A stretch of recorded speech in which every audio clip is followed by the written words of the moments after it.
एक railway station की भीड़ भाड़ में हर दिन सैकड़ों लोग आते जाते रहते थे। उन्हीं में एक चेहरा हर यात्री को रोज दिखाई देता था। फटे पुराने कपड़ों में लिपटा, उलझे बालों और मैले चेहरे वाला एक बूढ़ा भिखारी। उसका नाम कोई नहीं जानता था, लेकिन सब उसे काका कहकर बुलाते थे। काका की दिनचर्या तय थी। सुबह 6 बजे प्लेटफॉर्म नंबर 1 पर आकर बैठ जाना, आने जाने वाले लोगों के आगे हाथ फैलाना, जो मिल जाए उसी में गुजारा करना, और रात को स्टेशन के एक कोने में बोरी बिछाकर सो जाना। ये आदत उसकी जिंदगी बन चुकी थी। उसे कभी ये महसूस नहीं हुआ कि वह क्या कर रहा है। भिखारी बनने की उसकी आदत अब उसकी पहचान बन चुकी थी। एक वक्त था जब वह एक दर्जी था, लेकिन शराब और जुए की लत ने सब कुछ छीन लिया।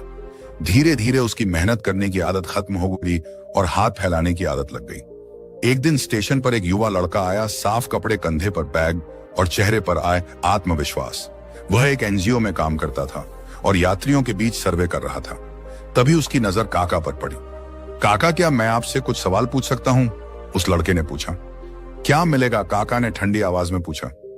कुछ नहीं, बस बातें करनी है। लड़के ने काका के साथ बैठकर बातें शुरू की।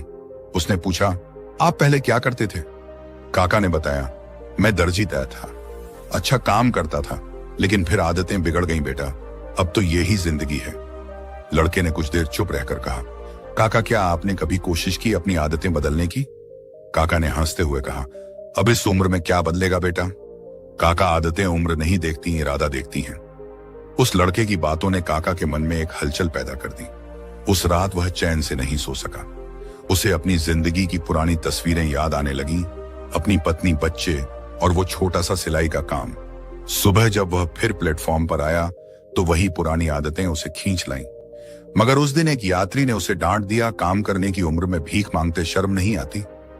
काका को गुस्सा तो बहुत आया, लेकिन साथ ही वो बात भी याद आई, आदतें उम्र नहीं देखती, इरादा देखती हैं। काका ने फैसला किया कि वह कुछ बदलेगा। अगले दिन वह स्टेशन के पास एक पुराना सिलाई वाला दुकान खोजने निकल पड़ा। बहुत ढूंढने पर एक पुराने दर्जी से मिला, जिसने कभी काका को सिलाई सिखाई थी। क्या मैं यहाँ कुछ दिन काम सीख सकता हूँ? काका ने झिझकते हुए पूछा। दर्जी पहले तो हंसा, फिर उसकी आंखों में ईमानदारी देखकर बोला, आ जा, लेकिन मुफ्त में नहीं।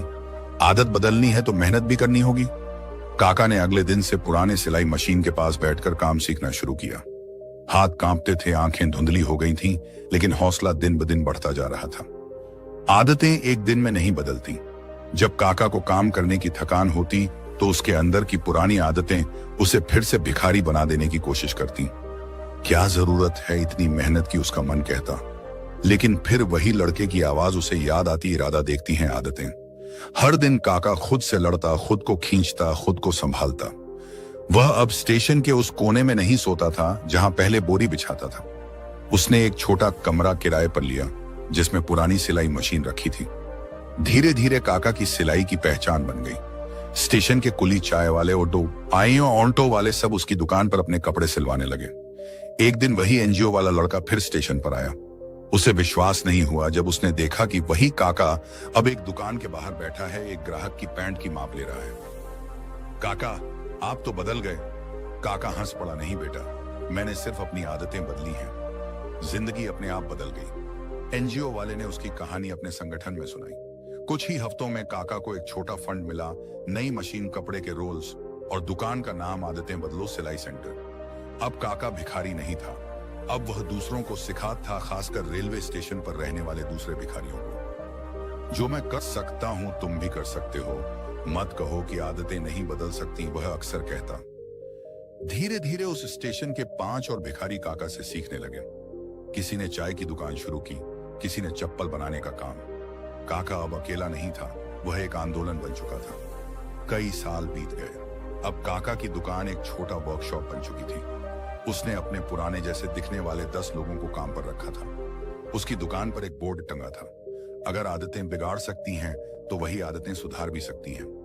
और नीचे लिखा था, आदतें उम्र नहीं देखती, इरादा देखती हैं। इस कहानी से हमें ये सीख मिलती है, जिंदगी तब बदलती है जब हम अपनी आदतें बदलने का फैसला करते हैं। मेहनत की आदत बना लो, सफलता खुद चलकर आएगी।